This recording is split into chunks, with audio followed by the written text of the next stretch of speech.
din po kasi siyang binanggit laban din po kay Speaker Romualdez na sinabi niyang embarrassment daw po ang ating House Speaker. As House leaders, ano pong masasabi po ninyo dun sa pahayo po na na? huhukayin siya at itatapon sa West Philippine Sea. Medyo parang sa mga nagmamahal, no? Lalo na yung mga Marcos loyalists, no? Na nakita natin na talagang pinaglalaban yung ating pong dating Kung Pangulo. merong ang Senate, meron din ang House. Ba't hindi tala natin pag-isahin? Parang BICAM. Ang dating, isang joint committee hearing, nandyan ang Kongreso, nandyan ang Senado, at nandyan yung ating investigation. No? Before that, we'd like to acknowledge the presence also of our Senior Deputy Speaker, Dong Gonzales. Good morning. Okay, continue. Sir, yung dito sa nakita nyo na sabi nyo nga may meltdown, kakaiba, yung galit, ganito, ganyan. May nakikita ba kayo na parang signs ng psychological incapacity dun sa nangyari kay Vice President dun sa press con niya? I think we would not be in a proper position to determine that. Siguro, it would be recommended that she should see a psychologist or a psychiatrist. Kasi sila po ang expert dito hindi po kami.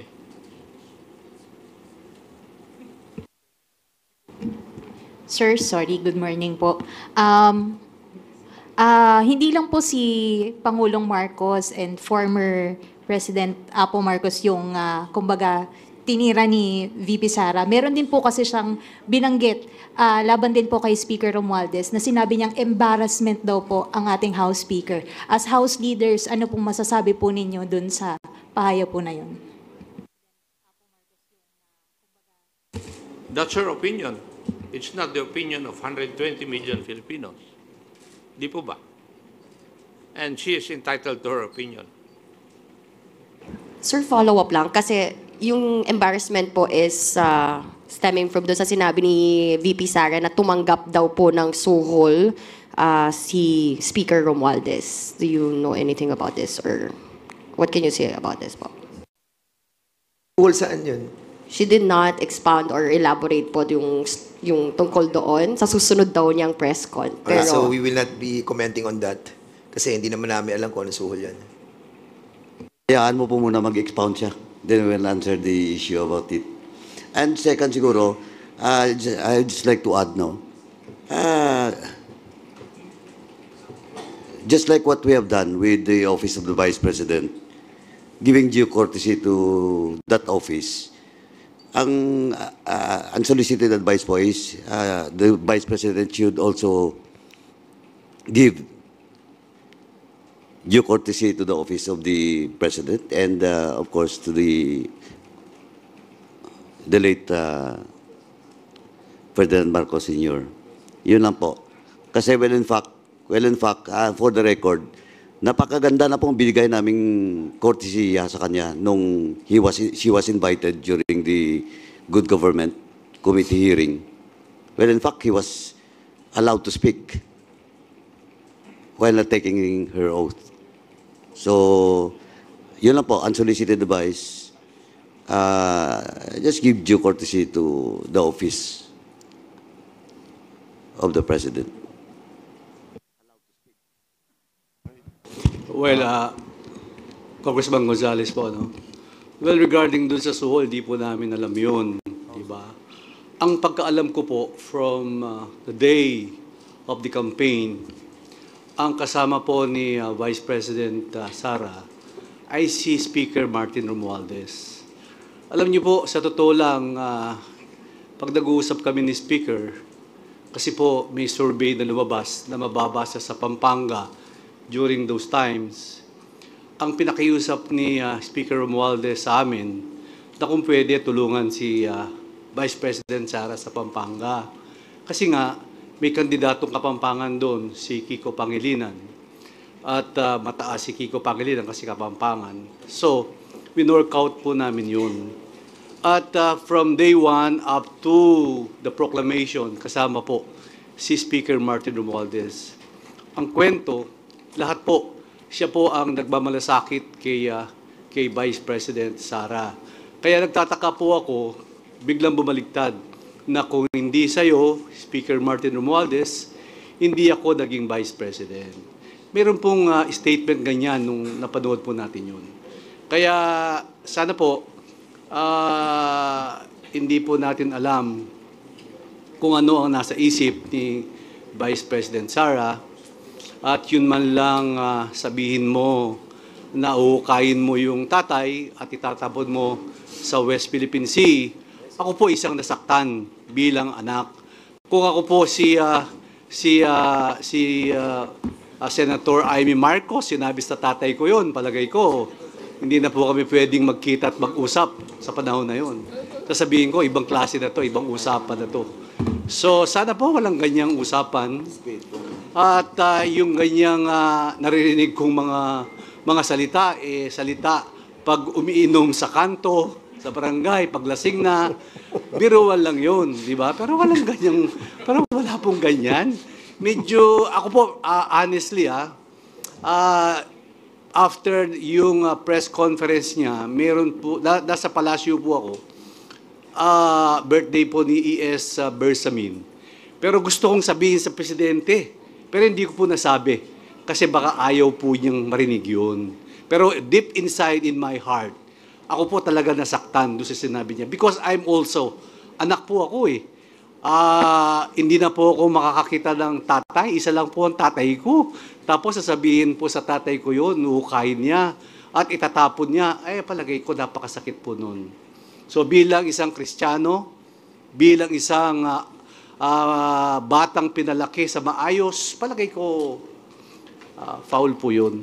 Salamat po. Thank you. I would like to acknowledge also the presence of the chairman of the Committee on Human Rights, our co-chair sa Quadcom, Congressman Benny Abante. And, good morning. Mr. Chair, in addition to that, na sinabi po ni SDS, alam nyo, kahit pagbalik-balik na din natin ang mundo, yung ating pong former president, si Ferdinand Marcos Sr., malaki po nagawa niya sa bansang Pilipinas. Kahit sabihin na natin na inakusahan siya na diktador at napatalisik siya ng ating pong mga kababayan. Pero at the end of the day, we have to accept that he made a lot of things for the Filipino people.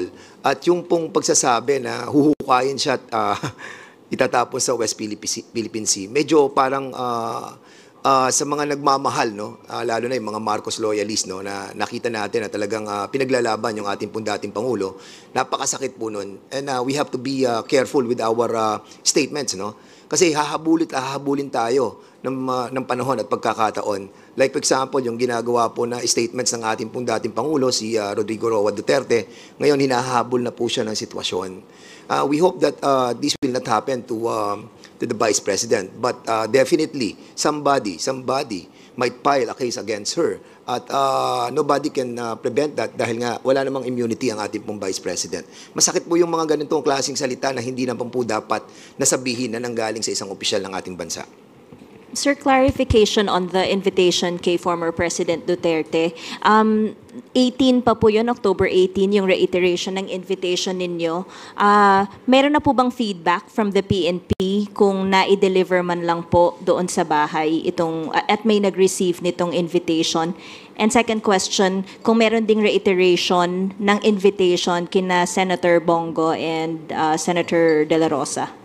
Well, kasi dun sa previous invitation that we sent, I think, kundi nga ako nagkakamali, during the second or third Quadcom hearing yun, open-ended yun until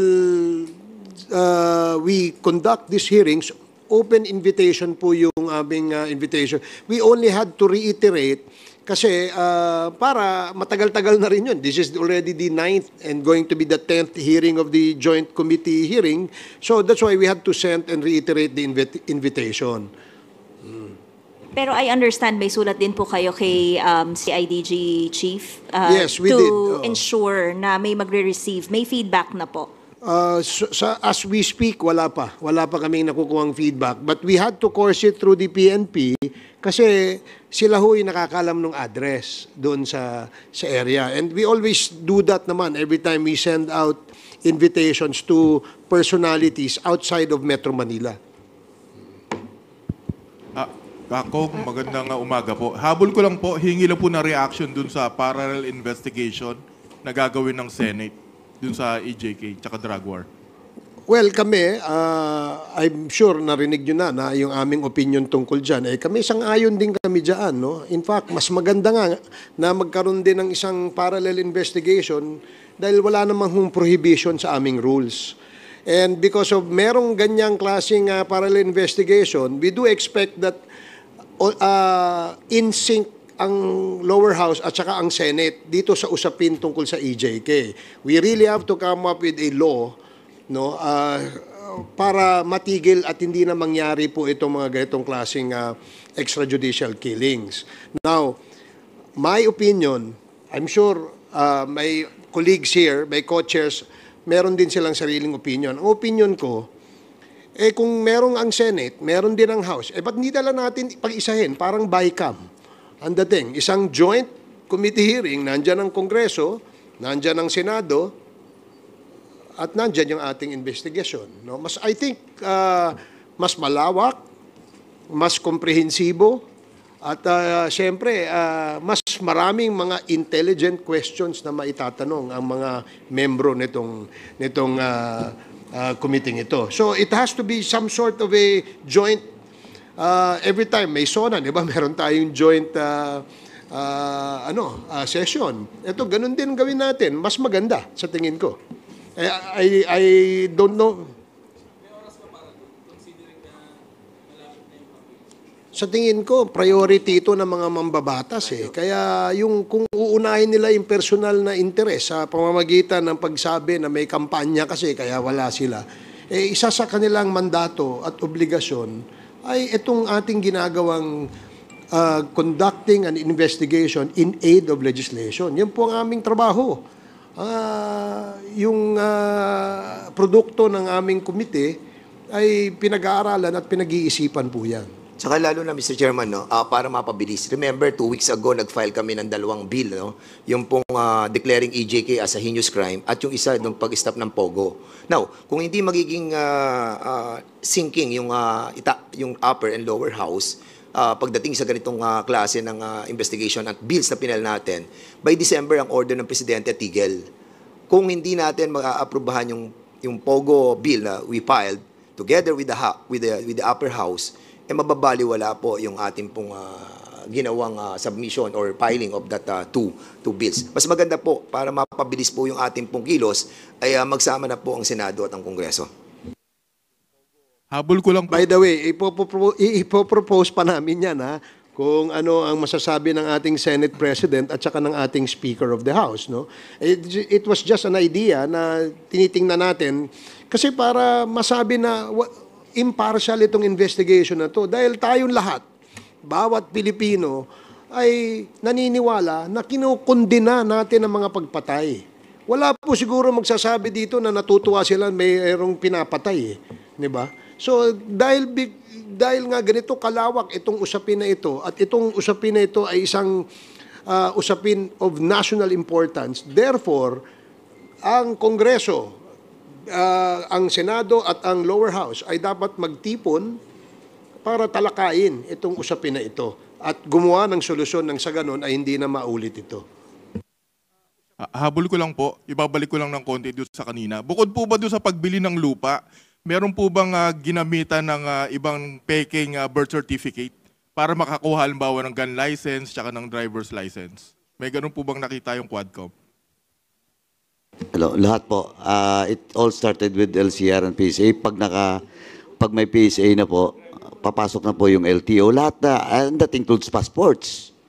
So, lahat ng mga government IDs and passports, doon talaga nagsimula doon sa LCR at saka sa PSA. So, meron pong na-discover na ginamit yung pagkuha ng gun license, ginamit yung peking birth certificate? I think sa case ni Tony Yang. Kay Tony Yang.